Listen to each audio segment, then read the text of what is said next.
And welcome to the Sunshine Coast Regional District Corporate and Administrative Services Committee meeting of Thursday, July 22nd.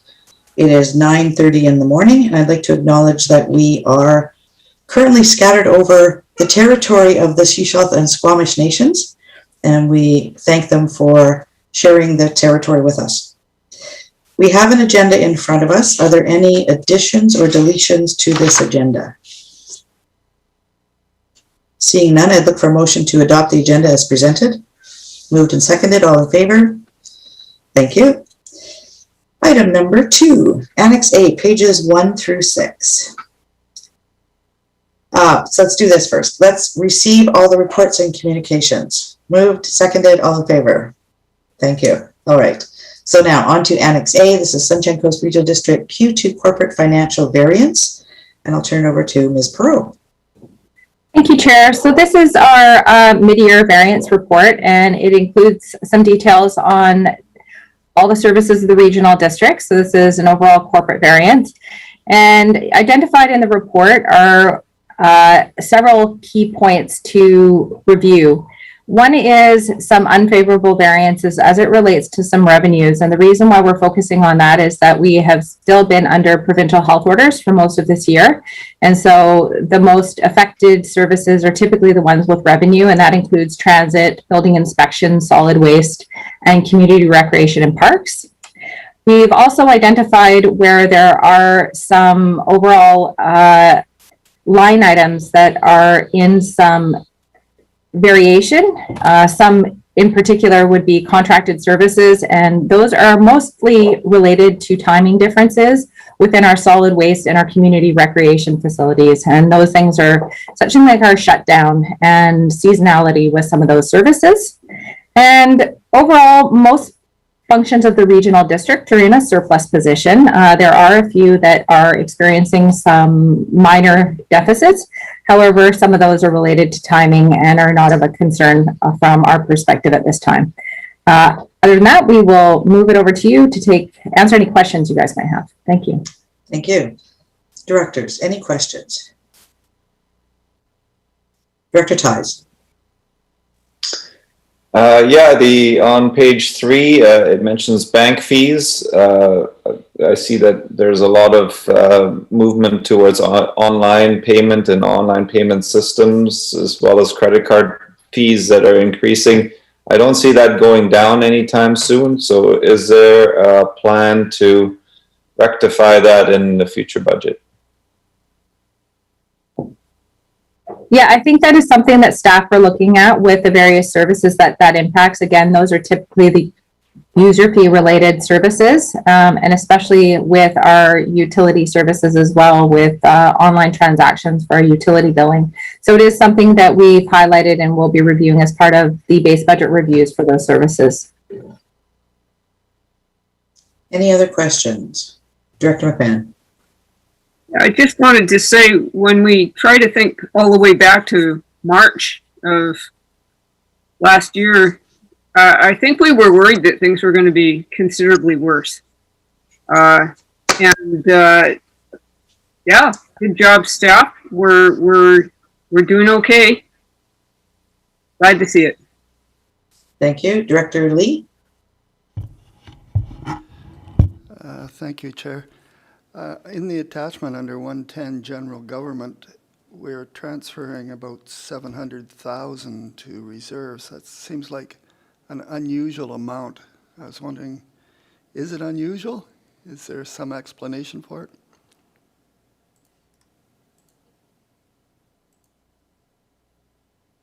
it? Tina, unmute yourself, please. Oh, thank you. Sorry, my first click didn't work.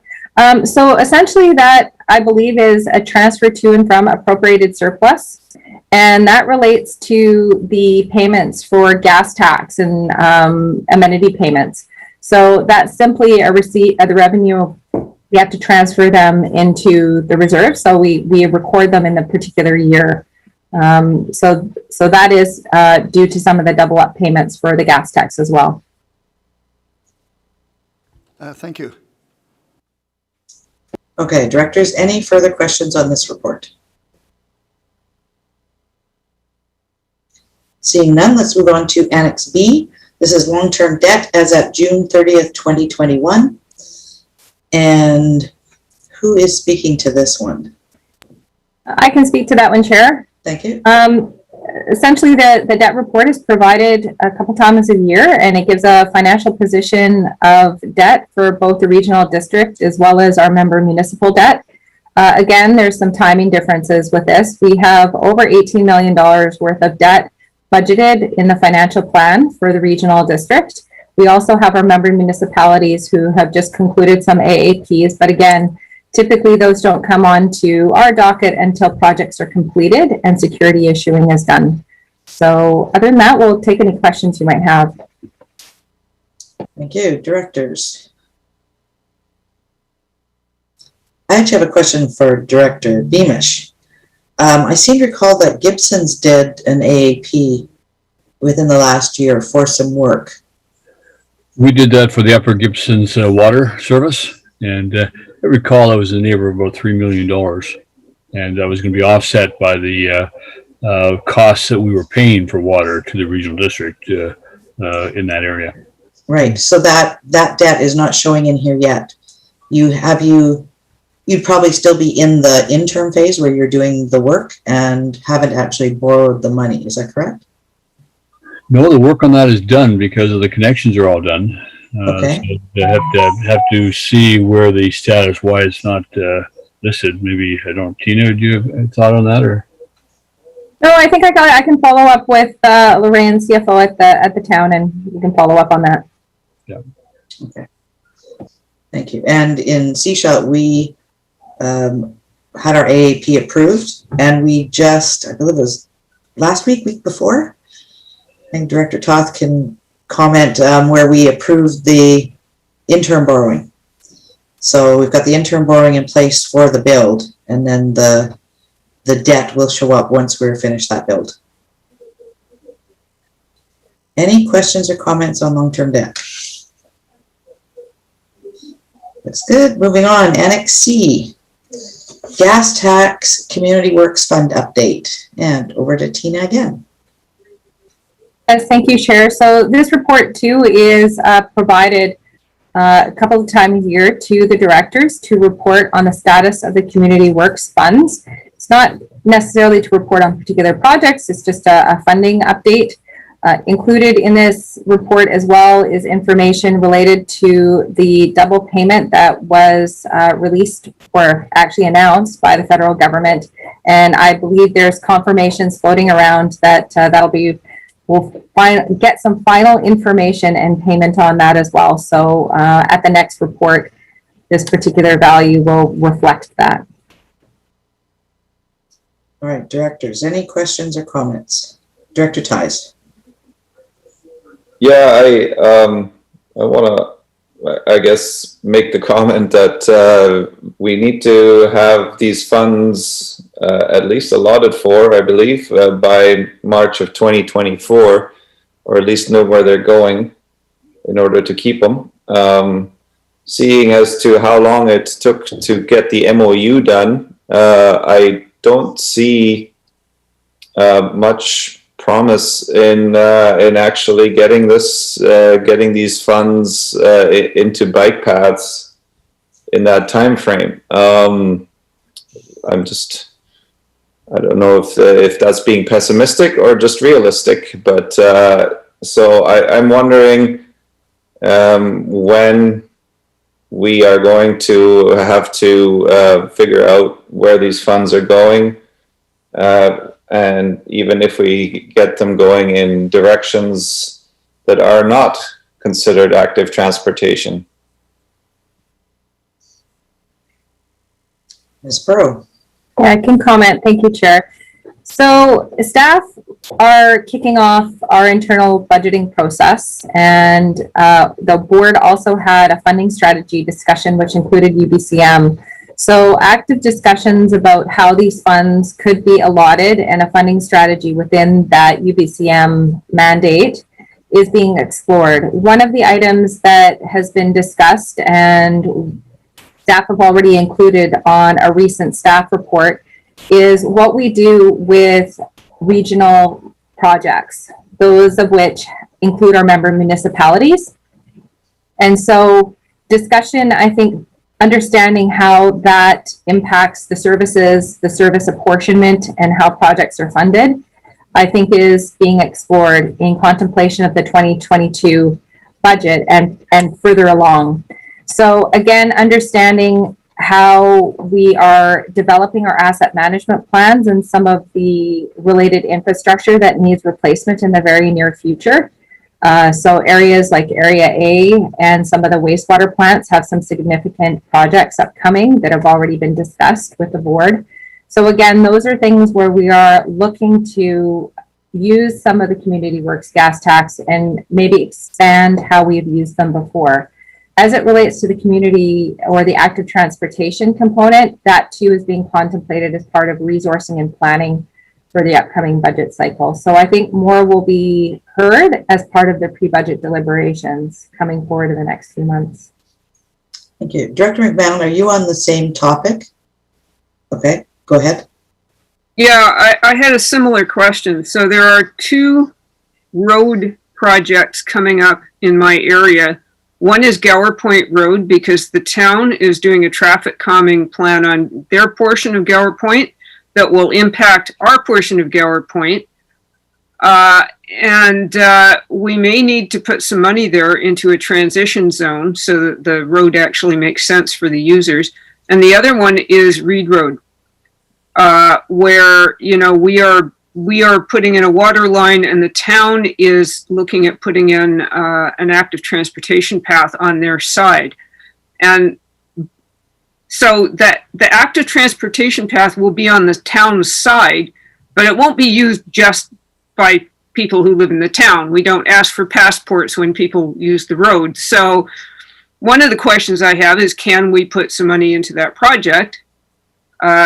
Given that we're sort of involved in it already anyway because of the water line. So I guess my question is, how do we get those projects into the queue? Who wants to take that one? I can speak to process. I believe the CAO may want to interject. So essentially, there's multiple ways that those type of projects have historically come on. From a process perspective, typically we'd need some information, either information from, you know, MOTI informing us of a project, or some sort of motion for staff to investigate that and see what the options are. And then staff could act upon it. I think that's the best way to do that. I think that, yeah, there has to be some information, which then comes to a committee for decision as far as doing that. Sometimes they may come offline and may align with our budget process. I mean, that's the ideal scenario. But most certainly we've cost shared on many projects which have synergies. For instance, MOTI might be doing a road project, and we do our, they asked us to participate because the economies of scale are there, and so it would actually cost us less because all the equipment is there. So it's also making sure that these projects are somewhat shovel ready. So that's the other contemplation, but that's all what staff would come back as far as what the idea being generated and what the options and path forward would be what we'd have to roll out for the directors for decision. So it sounds like there will need to be a motion made on that. I think Director McMahon is drafting something. We'll come back. Director Pratt. Yes, thanks. And my question dovetails directly with Director McMahon. As it's funny because I got a reminder this morning from one of my community groups about bike trails and paths, because they're anxious to see some more happening in Half Moon Bay. So, so what I'm understanding from staff is we need to bring a motion for staff to look at a specific area or project if we're looking for a bike trail, or or bike path, and they'll investigate, and we might be able to find some synergies, and hopefully the timeline works with our budgeting process. Is that the synopsis or the Cole's Notes version? Yes, I see our CIO have his hand up, so if he has anything to add. All I'd add is certainly it does require a tremendous amount of coordination. It would also have substantial workload and financial impacts that have not been contemplated as yet or budgeted for. So a follow-up then, we would want to get that in prior to budget, or at as early in the budget process as possible if we're looking at something in the next couple of years or in the next year or so. That's what I'm hearing. Correct? Yeah. That sounds correct. Okay. Thank you very much. And one of the things that we've done in Seashell, just to kind of throw it out there, is in all of these projects that we're looking at moving forward, we've actually included in the budget project management.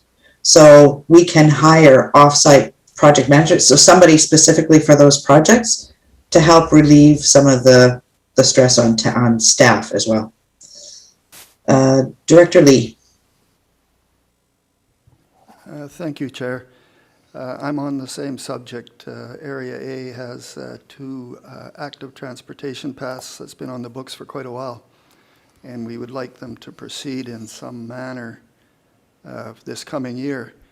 And so it's the same question: how do you get them into the budget process and get them scoped enough to know the full cost and who's going to do the work? Is that something that we need to start right away, or how the heck do we go about it? I didn't really hear an answer to all this.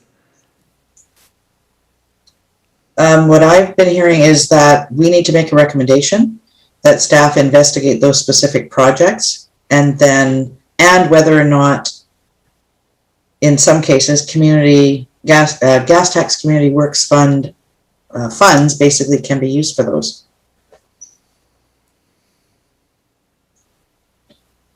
Director Lee. So just a follow-up question. Yeah. When and how? Is this like at the next CAS meeting we need to be ready? Is that the idea? Okay, Ms. Pro. Yeah, I think just to help with process a little bit, I think what I'm hearing is a general consensus that the committee would like to recommend that staff come back with options for planning for active transportation as part of the 2022 budget. I think then we can come back and bring forward a plan included in this report, and several reports in the past is highlighting that due to the delay, we do have some projects that we've already initiated, and they've kind of been shelved for many years. So I think it's just a comprehensive report to come back to understand what it would take for time, resources, options, and even some contemplation, because there's a lot of active transportation funding out there. And I know that staff are also now with our new resources for the community energy reductions and strategy plan for the organization, that this is definitely one of the most impactful community emissions reductions projects that we could contribute for the community. So I think there's a lot of synergies with projects that are coming, but I think more a report tying them together and how that could be contemplated as part of the 2022 budget. Okay, but what I'm also hearing from directors is they want to ensure that specific projects that are in their areas are included in that, so that it's not just general and this is what we were anticipating in the past. These are projects that are front and center right now. So I think the first part of what you said could be the start of a recommendation, but then we'd also want directors to include those areas or those roads that they'd like looked at as part of that. Okay, Director McMahon? Right. I was going to make a motion, but it looks like we're going in a slightly different direction. So if we have a general motion for staff to bring back a report on active transportation opportunities in the upcoming budget, utilizing gas tax funds. Well, I would say not just utilizing gas tax funds. because there are some federal funds, for example, and some provincial funds that have also come out for active transportation. So we don't want to limit them to that. I think what we want to do is have them look at all the potential funding opportunities. Right. Okay. Good. And then you want them to look at Gower Point Road at the town of Gibson's boundary and Reed Road between Payne and North. And Director Lee, what did you want to have added in there? Thank you, Chair. It's the Garden Bay multi-use path and the Egmont multi-use path that I'm particularly interested in. Okay, and Director Pratt? I would need to confer with my Okay. my community a little bit more about what areas. So I don't know if I'm ready for a general report on opportunities because I think we need to have some community feedback. We have some definite spots, as Director McMahon has said, and Director Lee. There's some very key areas, but I have a few. I mean, I can think of a number of spots, and it would just like zip through all of my gas tax money and not leave anything else for infrastructure or anything else. So okay, so nothing specific for you at this point. No, thanks. Okay. Thank you. Director Beamish and Director Ties, do you have anything to add to this recommendation we're putting forward? Probably go to Director Ties. Okay. I've got another topic. Okay, Director Ties? Yeah, shoulder widening on Lower Road is probably our highest priority in Roberts Creek. Okay. Thank you. All right. I'm going to go to Tara and see what we have on the floor.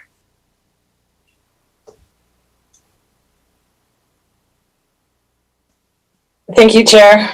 So far what I have is staff to investigate synergies with MODI in the planning instruction of bike paths and walkways, and that staff provide options for active transportation opportunities as part of the 2022 budget and include a comprehensive update of the existing project priorities, and that options be provided for the following areas: Electoral Area E, Reed Road and Payne Road; Electoral Area A, Garden Bay multi-use and Egmont multi-use; and Electoral Area D, shoulder widening on Lower Road. I think the one that's missing is Area E, Gower Point Road at the town of Gibson's boundary. Yeah, and it was Reed Road between Payne and North Road. Right. All right, so that's the recommendation on the floor. Would somebody like to speak to the recommendation? Director Pratt? I would like to put in something traffic calming or along Minty Road, specifically because I know that one's an issue, and maybe add in red roofs at this time. I know there's other areas as well in Half Moon Bay, but those two definitely, and go from there after. Thank you. And Director Beamish, you're still on another topic. Yeah, I think so. Thank you. Oh, great. Anything else? Director Hiltz? Yeah, for Area F to chime in, right, it's the priorities are well known. It's Marine Drive, right, from the ferry to Gibson's. Where this fits in with the whole package, so whether it needs to be identified, it's already a priority OCP, and so I don't think it has to be part of the report specifically. So. Okay. Right. Any other questions or comments about the recommendation that is being put forward before we have somebody move it and second it?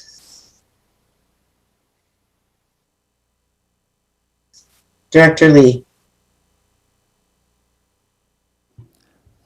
I was just thinking about the discussion that we're having here, and it's kind of the old discussion in that we as directors might have some projects that are our favorites, but staff doesn't necessarily know about and have not spec'd out for us. And we, off the top of our head, put a few into this motion.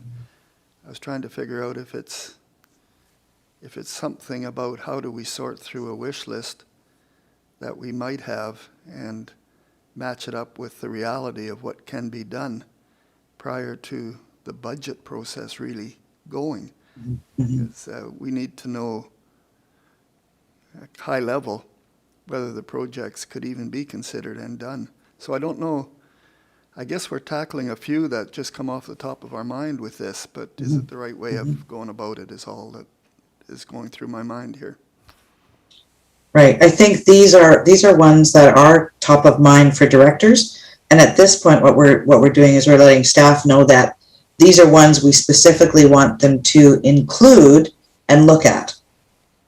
That's it. There's no decision made about direction forward, etc. That's what staff will bring further information to us, in a future meeting and a report, where then some more decisions are going to need to be made. Okay, thank you. Thank you, Director McMahon. Yeah, I'm just going to clarify that this is not my wish list. No. My wish list is way longer than this. These are two projects that are underway right now, and we need to take advantage of this or else we'll lose an opportunity. Thank you. All right, so we have a recommendation on the floor. Would someone like to move the recommendation? Moved. Is there a seconder? Seconded. And I would assume this is rural areas only. Yes, A, B, D, E, and F. All those in favor? Thank you. All right, Director Beamish. Yeah, I think I come back to the conversation with Director McMahon. I think one of the gaps that we have is in terms of the municipal rural interface relative to projects. The Gower Point Road, for example, is a good example of a project that is developer driven. It's not driven by the town. The developer entered into a development permit process with the town several years ago, and now it's just coming to the time when he wants to get on with his project and the work should be done. We don't seem to have a process where we have that either staff to staff or organization to organization participation in those interface areas. We have set September 21st. First of all, we've given approval for the developer to proceed based upon his plan and based upon the fact that we don't want to slow the development down and stop the development. But we've also said, but that may not be the plan. We're going to come back to the table on that. And we've got a meeting set for the September the 21st to talk about what the town's plan might be. What does council want to see in that area? The same with Reed Road. Reed Road is developer driven. The Parkland subdivision will initiate more work on Reed Road along with the Church Road well system. But we don't seem to have that mechanism that says, okay, we've got these pieces in place. We're not going to slow down the developer and say to them, well, wait until we get our act together. You guys are now ready to proceed. We need to have that mechanism that the rural areas are at the table very early. In the case of Parkland, 5 years ago, in case of Gower Point, 5 years ago. We've got a project. These are the elements of that project. The development permit went to the zoning discussion in 2015, 2016 sort of thing. And it was all discussed as to what the areas were. And now we're at that point in time where the developer wants to proceed. And we understand that there are issues with, okay, we're going to do our portion of the road because we can do our portion of the road. We don't have to rely on Moti or anybody else. We can do that, but we just don't seem to have that mechanism to say that, okay, but what happens beyond our boundary? And how does that factor in? So, Director McMahon, and perhaps somebody from the planning department needs to be at that meeting on the 21st of September to see where council wants to go with their ideas, additional ideas for our portion of Gower Point Road, but they still relate to how fast traffic is going to move through that point. We have approved a 6-month trial closure of Glassford Road. So that'll probably take place in September. And that's to the end of February. And that road will be closed. Where's the traffic going to be diverted? Is there going to be less traffic coming through Gower Point Road? We don't know the impacts of that. So we're going to test that and see. Because one of the things we want to do is ensure there's easy and comfortable flow of traffic into Lower Gibsons, but not necessarily to the ferry. And that's a big part of that traffic that goes down through that area. It's a rush to and from the ferry. Then that rushes directly through our downtown area. And for example, instead of going on the highway through Seashell, that ferry traffic will be rushing through Tower Street. And I'm sure that the District of Seashell wouldn't want that, but we get that in the morning rush to the ferry, in the afternoon rush home. So then those are things that we need to be aware of. So we need to do more. We need to do better in that interface planning. Thank you. Director McMahon.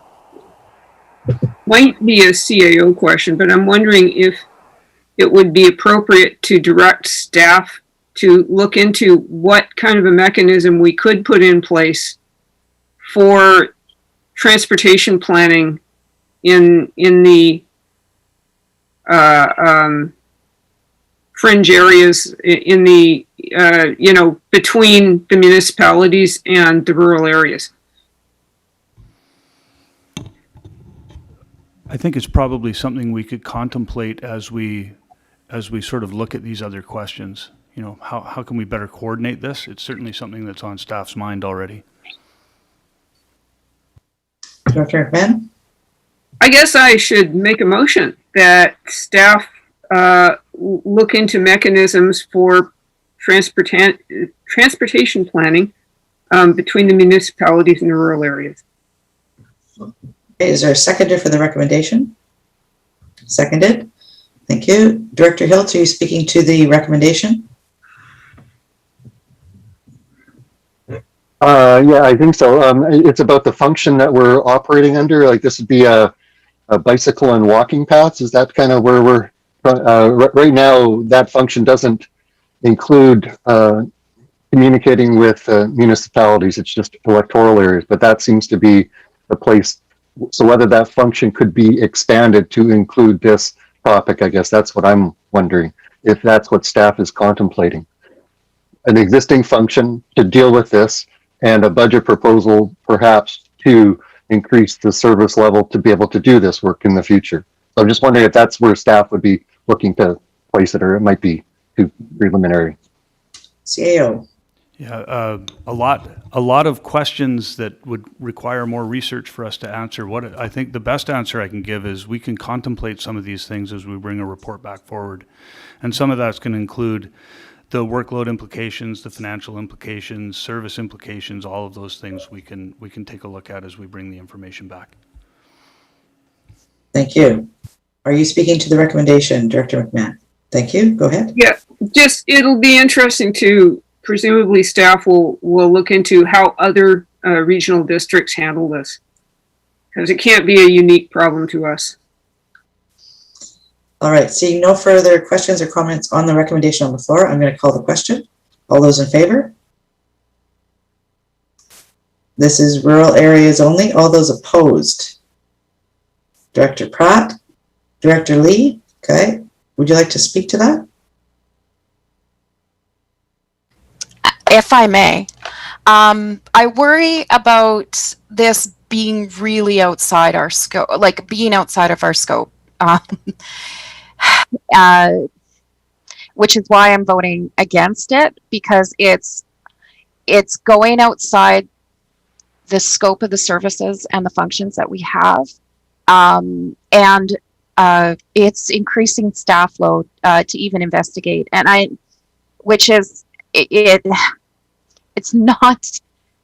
it's something that's crucial for how we work together and how the seamlessness of our coast is, and it's definitely needed in that way. However, I struggle with the appropriateness at this particular time, especially looking at all of the other priorities. And when we're asking staff to prioritize all of these other items, and then here we are, we're putting one more thing that is actually outside of our scope. So that's that concerns me.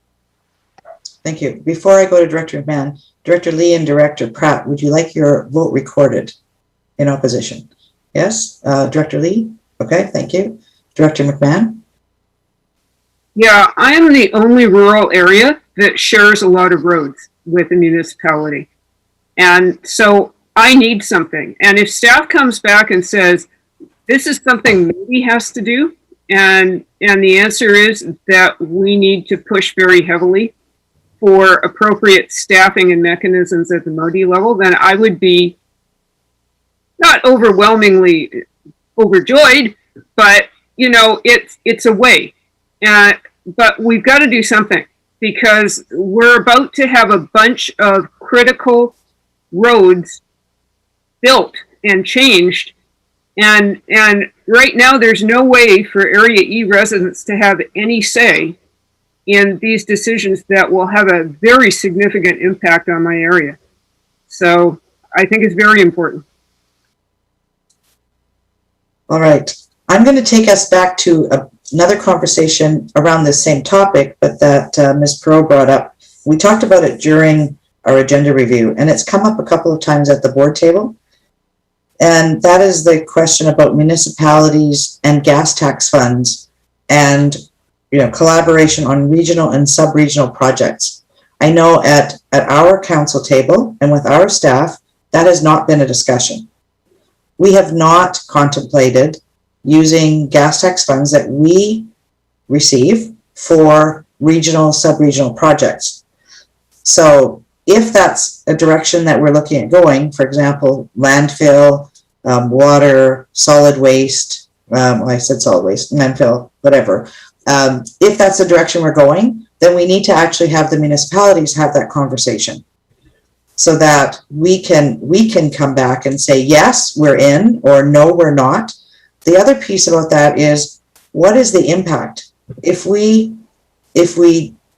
rural directors vote to take funds and put them to recreation, for example, or to the landfill, what is the impact on the municipalities of that happening? And all of those pieces need to be understood at both levels, both at the municipal level and at the regional district level, before we can actually choose to go forward in those ways.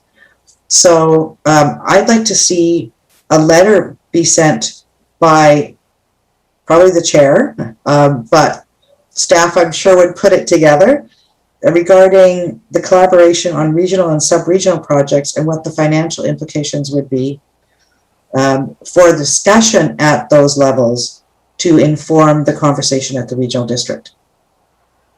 So I'll make that recommendation. Is there someone who would like to second that? Seconded, okay. For discussion, Director Beamish. Yeah, I think one of the issues, I mean, I look with some envy at these gas tax fund balances, because we don't have that. And that's because we have roads and, you know, we do paving. And that's where a good portion of our annual gas tax fund gets allocated to. So we don't have these kind of balances that the rural areas have. And we, you know, we just did a project, you know, on this Glassford Road project, $50,000 from gas tax fund allocated. So these are things where we get where our gas tax fund goes to on a routine annual basis, where we plan it through our budget. So to expand that and to say, okay, well, let's put it into another area. We still have roads that have to be paved, and that's a big portion of where the gas tax goes in the municipality. Mm-hmm. Thank you, Director Lee. Thank you, Chair. I was listening with some interest in the discussion. I believe that the gas tax and active transportation pass started out as a way of tying communities together on walking paths, biking paths, hopefully sometime in the future, electric personal vehicles. But that's what I was hoping we would be doing, is tying our, whether it's communities inside our area or communities between each area, but that's what we would be doing. I must admit, I was looking at what our municipalities are doing with the gas tax and the active transportation on the side of their paved road, and I think it's an excellent use of gas tax money. But I guess I voted against Donna, and then now I'm talking for it. You can't have a road to nowhere, so you need the other half. So anyways, it's a great discussion. Thank you. Thank you. Director Hiltz. Thanks, Chair. So kind of at the heart of this seems to be almost sharing the new policy that the SCRD has around gas tax. That's because to align the local or the municipalities with the SCRD rural gas tax funding. Is that kind of where you're kind of going to share what the regional district has done, reach out to the municipalities and figure out where our policies might overlap or don't overlap in terms of gas tax allocation? No, that's not where I'm going with this. Gas tax funds in the SCRD have typically been used for active transportation. But that's a very limited look at what the funds can be used for. Given the large expenditures that we're going to need to make at the regional district over the next number of years around landfill, right? New landfill relocation and water. The gas tax funds can be used for those projects and other areas. If the regional district chooses to go and contribute some of those gas tax funds to those projects, first, are the municipalities willing to contribute? And because I agree with Director Beamish, we have those other issues as well, right? But are we willing to contribute to that? Not a conversation we've had. And if we don't contribute and the regional district chooses to do that, what are the implications on the residential taxes and contributions to those functions? Those are the pieces that we all need to understand to be able to make the decision about where the funds will be spent.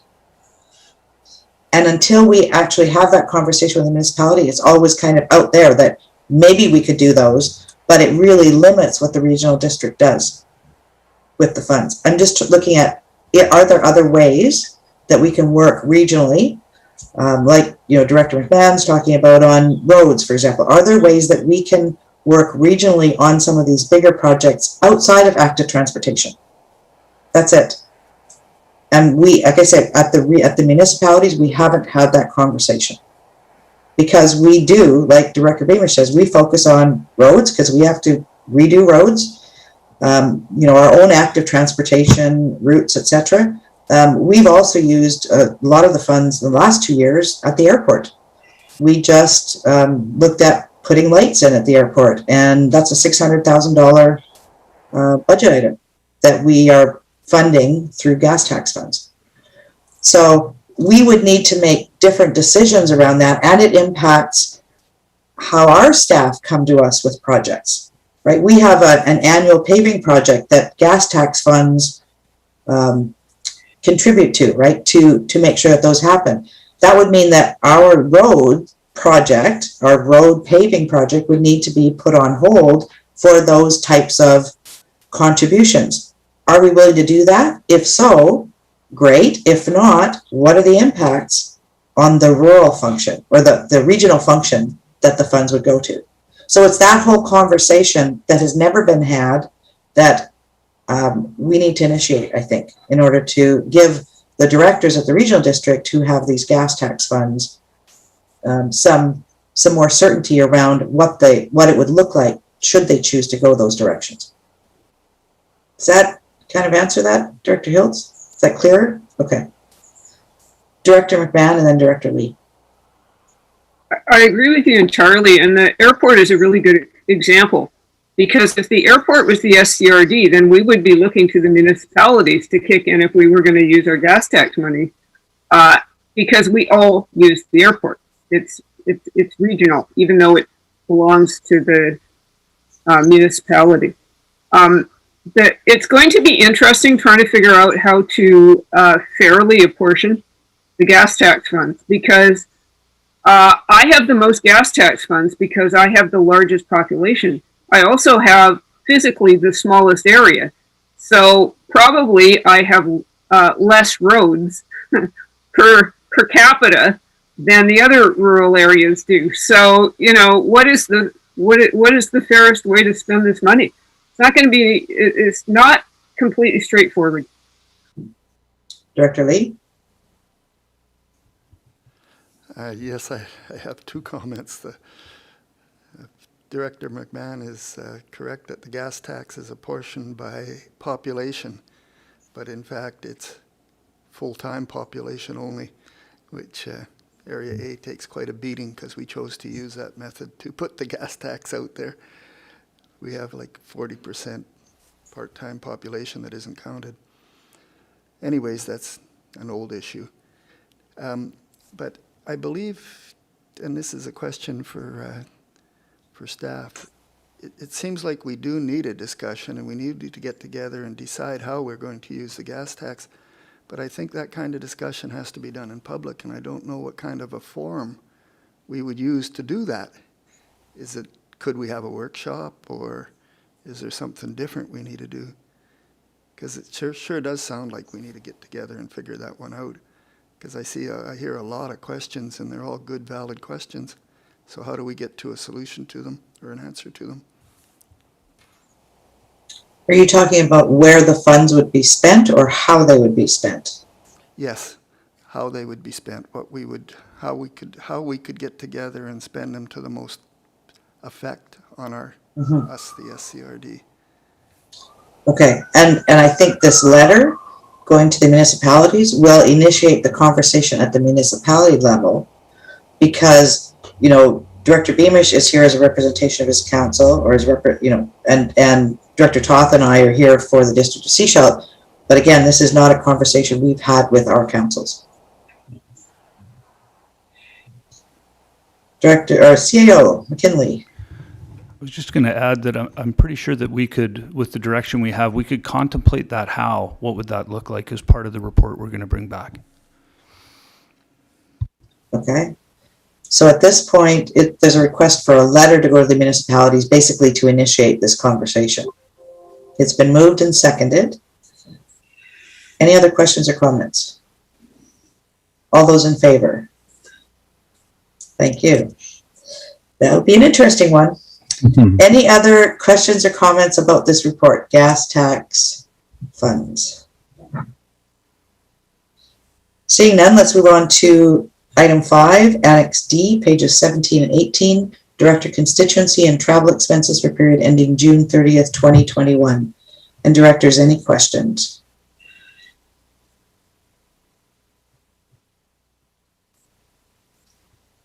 Seeing no questions, let's move on to item number 6. First update for 2021, Corporate Administrative Services Department, January through June, Annex E, pages 19 through 30. Directors, questions? Director McMahon. Tons of questions, but we'll take them in turn. So on page 19, I discovered there is a video called Get to Know the Landfill. I went looking for that and wasn't able to find it. I'm eager to watch it. Where do I find this video? Staff? Thank you for the question. I'm not sure if we've made it publicly available yet. I'm sorry, I don't have the answer to that handy. But if it's not on our social media page, I would expect it to be on our Facebook page in our timeline. But I can check in with the communications manager and ensure that it's been published for the public. The other place I would expect it to be would be on our website. Thank you. Director Toth? Thank you, Chair. At the bottom of page 21, there's a table of the FOI requests, and I noticed that we're down substantially for first and second quarter this year. I appreciate at the top of the next page is sort of a summary of the types of requests that have been received. And I'm looking to know, is the drop that we've seen sort of across all categories, or is it particular types of requests that aren't coming in or that we've had process improvements on? Thank you. Thank you. Ms. Reed? Thank you for the question. So I'll also point out that we have added a new metric to that table, which is number of pages received. The number of requests that come in, it's not always reflective of the volume. So even though there are only 3 requests, there can be multiple requests within that. So I would say from our perspective, it hasn't really slowed down in terms of the questions that are coming forward. And I think the trend overall, what I've been hearing in other local governments as well, is just FOI in general, the volume is on the rise. And whether it's a matter of the pandemic and people being at home with more time for more questions, or just awareness of the process that is available for the public, we're not certain. But it's definitely something that is rising, and it's not unique to the Sunshine Coast Regional District. Okay, Director Ties?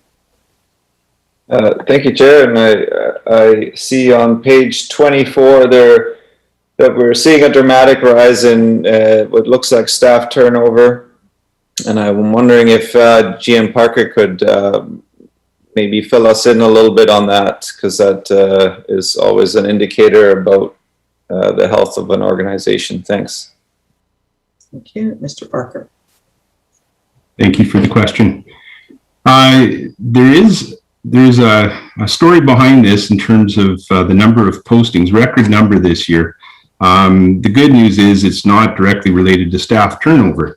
In fact, 20 of them are staff promotions. So we're seeing a lot of advancement within the organization, which is great to see. The total number of jobs included jobs that were newly created, jobs that had been reclassified, jobs that actually were posted more than once, because a few of them have been a bit challenging to fill. But there were only 4 resignations, 2 terminations in the first half of this year. So the good news is it's not a lot of turnover. It's actually what we call churnover, which is movement within the organization. And a good example, we created the position in support of the strategic plan, the manager's sustainable development. Raf Shea was promoted to that. His coordinator role was then posted. Jen Callahan was promoted to that position, and then her role was posted as part of the strategic initiatives division. Thank you. Thank you. Director McMahon?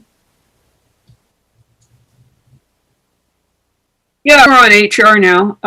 I noticed that we have 221 volunteers. How many of those are firefighters? And how many firefighters do we have?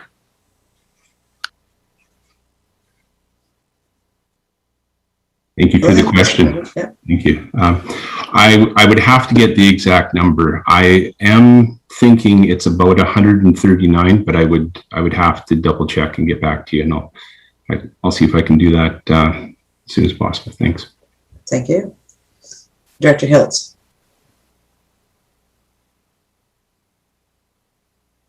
Okay, Director Hiltz? Muted. Thank you. Thank you, Chair.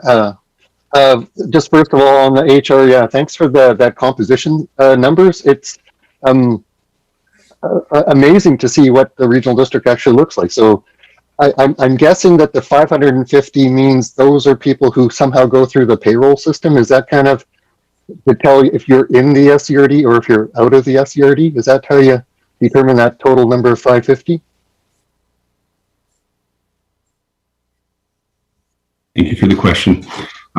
It's a combination of if there's a record and typically a T4 is produced, they may or may not have income, but it is a record where there's the potential for that.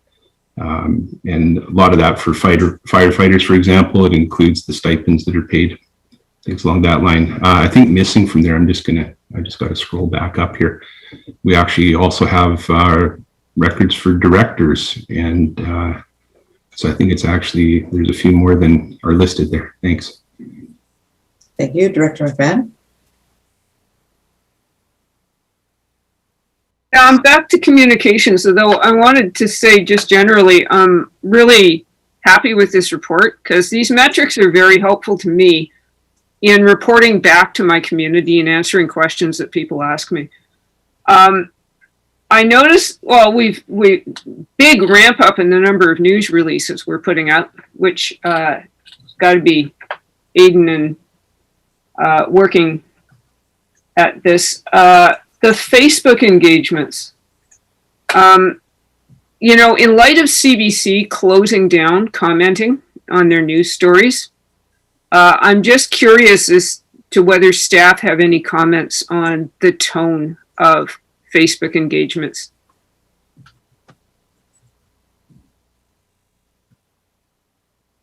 CAO. Hi, my hand was up for a previous question, so I'll answer the previous question and then I'll do my best on this one. To Director McMahon's previous question about the Getting to Know the Landfill video, we checked in with our communications manager. That video is available on our Let's Talk SCRD page and on our Facebook page. When it comes to the tone of digital engagement or engagement on Facebook in particular, I can't really speak to that directly or personally. I can say what I've noticed through COVID and what other jurisdictions are noticing as well. This was a topic that came up on the last Friday's LGMA, Local Government Management Association Chief Administrative Officer Luncheon Series, is that overall through COVID, the level of vitriol is higher.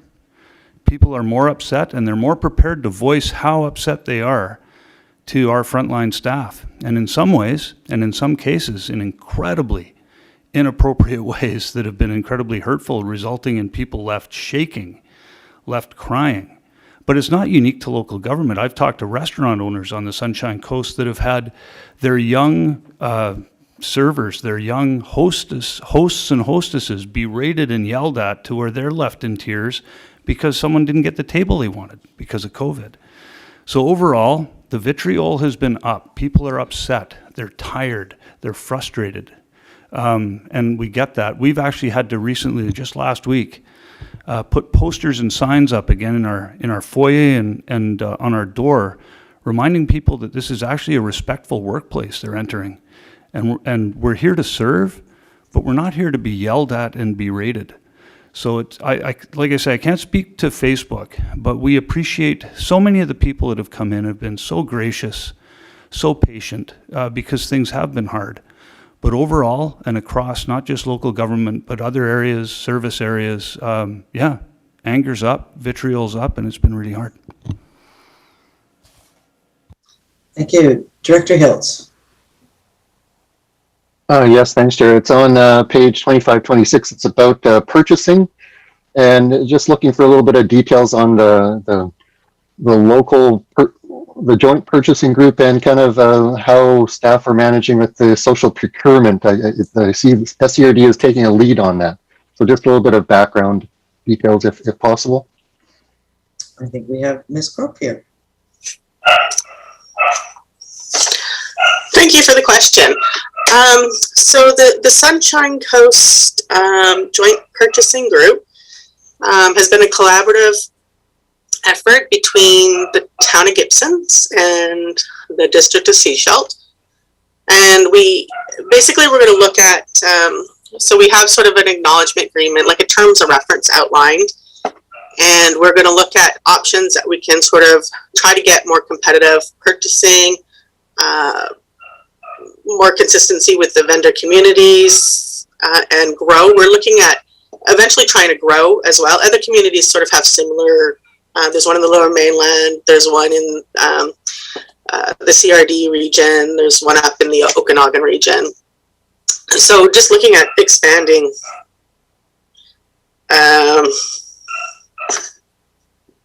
Sorry, my dog's barking in the background. I am sorry if you guys can hear that. He's just a little puppy. But so we are looking at expanding those and maybe going with the school district, with the nation, looking at different options around that. So our first one that we're actually going to go out is going to be like janitorial supplies and stuff. So just looking at creating economy of scale.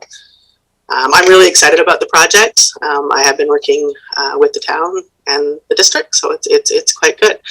Around the social procurement, so it used to be called the Coastal Community Social Procurement Initiative. We're just launching out to actually be BC-wide. So the province is actually has agreed to support some funding to look at going provincial-wide, and there was a subcommittee created for that, where regional staff did sort of sit on that committee and look at the options about exploring that.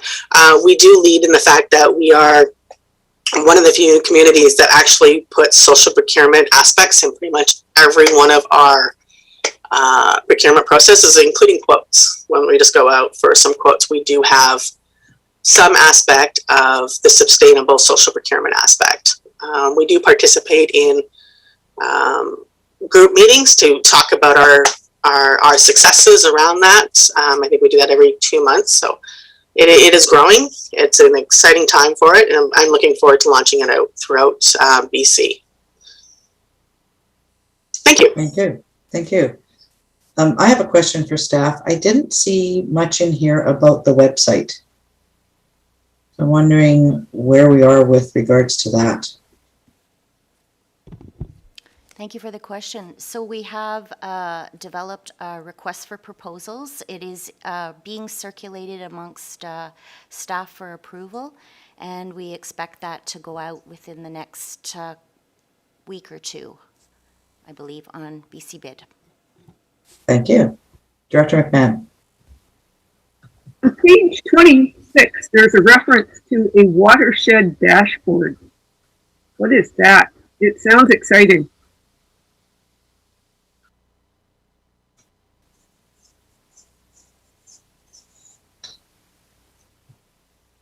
Thank you for the question. Yes, I'm not exactly sure the details on that, but it's part of the work plan for the GIS team, and it's still being developed. I could provide more details later. Yeah. Any further questions or comments on the report? Mr. Parker. Thank you. I wasn't able to get this into the report in time, but I did just want to make the board aware that on June 3rd, 2021, Bill C5 came into effect. It's a new act that received royal assent on that day, and it'll come in full force August 3rd. It is the creation of a new federally approved statutory holiday called the National Day for Truth and Reconciliation. It seeks to honor First Nations, Inuit, and Métis survivors and their families and communities, and to ensure that public commemoration of their history and the legacy of residential schools remains a vital component of the reconciliation process. So this new federal holiday will be observed on September 30th of each year, and I just wanted to bring that to the board's attention. Thank you. Thank you. Director McMahon. It's interesting. I just had a final question. I know that a report on space planning for Field Road is in the pipeline somewhere. I just thought I'd ask how that's going. I can tell you from sitting here that I'm starting to discover that it's going to be pretty hard to pry me out of my office and back into the boardroom, because I've got everything just set up. Everything's set up on my desk and everything's just right. And my coffee mug is here and my chair is comfortable. And man, it's going to be hard to go back. So how are folks doing over at Field Road? Mr. McKinley, did you want to take that one? Yeah, I can take a stab at it, and if anyone else wants to chime in, that's fine. We are working on what we call an alternative work strategy, including space planning and putting processes and procedures in place for our return to work, recognizing that prior to COVID, we already had some spatial constraints at the Field Road office. Those haven't changed. In fact, the physical spatial constraints have been exacerbated by COVID. So we have to think about new ways to utilize space, which in our case will include arrangements where people are spending a certain amount of time at home, working from home, a certain amount of time working from the office. In terms of how everyone feels about that, General Manager Parker actually did a fairly rigorous staff survey, and the answers were quite revealing. He's welcome to share some of that with you. Jim Parker? Thank you. And thank you, CAO. It was very interesting, actually. We asked staff a number of questions. I'll make sure that a copy of the results are circulated. The most important finding, and maybe I could play a bit of a game, but you can just think of a number in your head. What percentage of staff do you think wanted to stay completely working at home, completely in a remote environment? And then and you don't have to guess, but the number was surprising. How many want to just return to the office? They've had it with working remotely. And how many want or would prefer a hybrid kind of arrangement? So, and I'll just cut to the chase. Please. About just over 4% wanted to stay at home. A little bit around 15% wanted to come back to the office, and just over 80% actually are supportive of a hybrid. And of those that are looking for a hybrid arrangement, the majority wanted to work at least 3 days a week in the office. So we're reviewing the results, and it's helping to inform our return to work strategies. Thank you. Thank you. Director Toth, sorry, other table. Thank you, Chair. In terms of being back in the boardroom, it's fantastic. Director Lee and I are here today, and we've got CAO McKinley and Miss Reed across from us. Lots of room here. You're all welcome to come back here. I thought it was going to be harder than it actually has been. I too have my favorite mug and my favorite chair and a perfect setup at home. But I'm actually finding this to be not too bad. My only problem is knowing, do I look at the little screen or do I look up at the big screen? Where am I looking? I haven't, obviously haven't tried to chair anything from here yet, but at least participating, this is actually a lot easier than I thought it was going to be. So you're all welcome back. Thank you. Any further questions on this report? We're at 10:38. We have two more items before we go to the closed meeting. What I'd like to do is cover those two. Start the, moving into close, but then take a break at that point before we go into that. All right, everybody okay with that? All right, moving on. Item number 7, contracts between 50,000 and 100,000. It's Annex F, page 31. And we'll see if there are any questions from directors.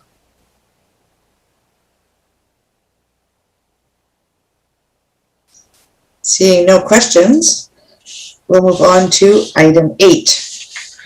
This is with regards to free transit for children 12 and under.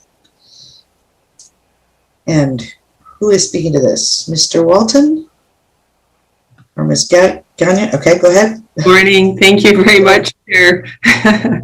Administration is very pleased to bring this report forward this morning, offering free transit for children ages 12 years and under through an initiative with BC Transit and the province of BC. With the provision of additional revenue allocation in our annual operating agreement with BC Transit, this initiative should be cost neutral to the FCRD.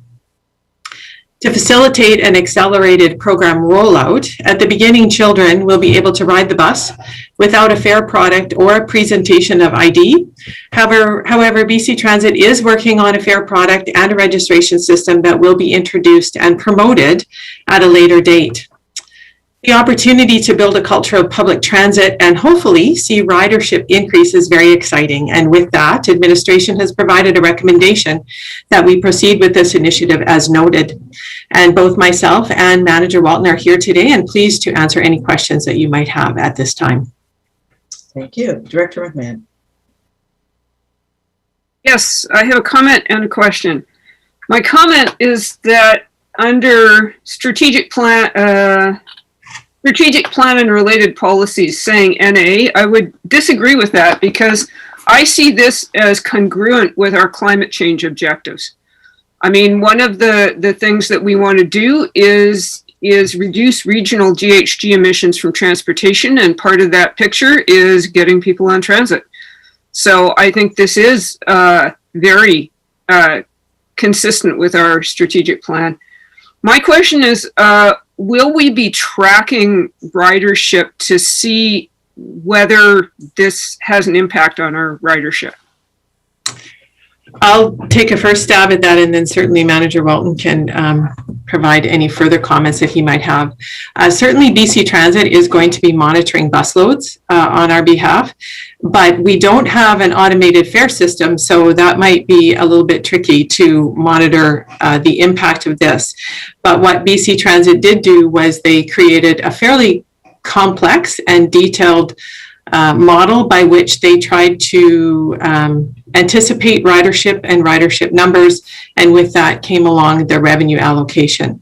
So, getting down to the nitty-gritty of tracking exact numbers, I'm going to perhaps let Manager Walton comment on that, but we are going to be working with BC Transit on the impact that this has.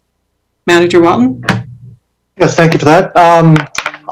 So all of our buses, besides two of them, do have passenger counters on them. So we do have the ability to track most accurately how many people are boarding and disembarking at bus stops. So as GM Gagnon said, BC Transit are going to be tracking boardings at schools and disembarkings at schools to see if future schedules have to be altered to cater more to increase passenger loads at schools. Thank you. Director Hiltz. Yeah, thanks, Chair. Yeah, it's really an awesome opportunity that we have here. And we're totally supportive of the recommendations. My question is, are staff anticipating, or is BC and Transit anticipated like a load shift from kind of a school bus use of children to transit? Are they anticipating this? And how does SD 46 get involved in the communications, I suppose? As we're talking about the fares, but it's also the kind of marketing of the service and how to bring children onto the buses. So if staff have any comments about observations about that. Thank you. And thank you for the question. Perhaps I'll start and then I'll turn it over to Manager Walton if he has anything to add. Certainly BC Transit does plan on promoting this, but they want to work through some of the details that they have first in terms of how they're actually going to launch the fare product. And certainly with the monitoring of the bus loads, they'll be looking at whether or not there is or isn't a shift. We aren't anticipating a huge shift because we don't necessarily have buses scheduled to meet elementary start and finish times at this time. Now, that being said, we also know that our Transit Future Action Plan public consultation is set to kick off. I believe it's August 20th. So we may or may not see this arise as a priority, and certainly the school district will be involved in that consultation, and the public will also have opportunity through surveys and website information to provide us feedback. So it may arise and may become more prominent with the Transit Future Action Plan public consultation or through the monitoring that BC Transit is going to be doing. So with that, if Manager Walton has anything further to add, I'll turn it over to him. Thanks for that. Quite honestly, I think you answered all the points there. Thank you. And he beat me. That was my question too, Director Hiltz. Director McMahon. Yes, well, I'm happy to see this go forward. And the timing in regard to our transit future plan is actually really fortuitous. So I'm happy to move the recommendations on page 32. Thank you. Is there a seconder? Seconded. Seeing no further questions or comments. I have some questions about the last page in the report, but it's not to do with this recommendation. So all those in favor, and this is voting B, D, E, F, District of Sechelt, Town of Gibson's, SIGD. All those in favor? Thank you. All right, last page in the report. I just had some questions around attachment B. So we've got the little table, and then it says ABC below that. How do those interact with the table? Why is that information there? Well, thank you for the question. I'm actually going to default this one over to Manager Walton, but this table is right out of your fees and charges bylaw. So I'm assuming there was discussion around it, and hopefully either Manager Walton or perhaps our corporate services manager will be able to answer that question. I think Manager Walton has left the meeting. All right. I guess I'll need to get an answer offline. I mean, it talks about, CNIB identification card available, but does that relate to the fares, or, same with the other two as well? I'm not sure.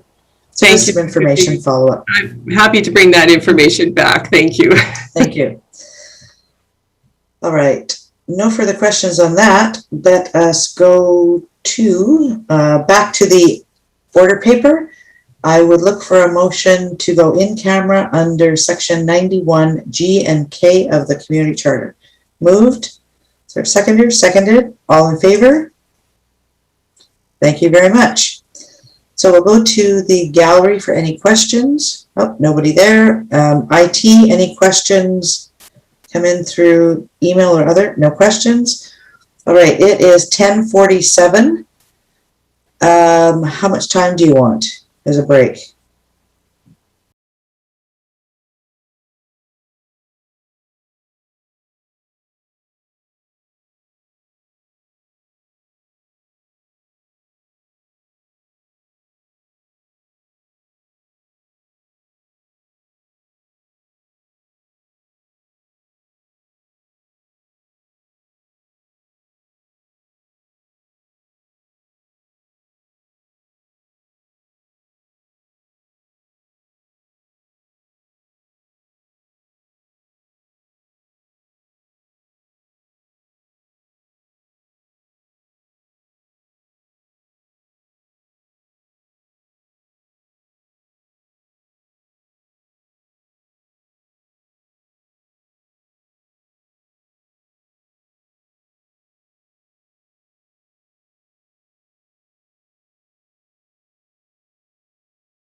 Welcome back to the Corporate and Administrative Services Committee meeting of Thursday, July 22nd.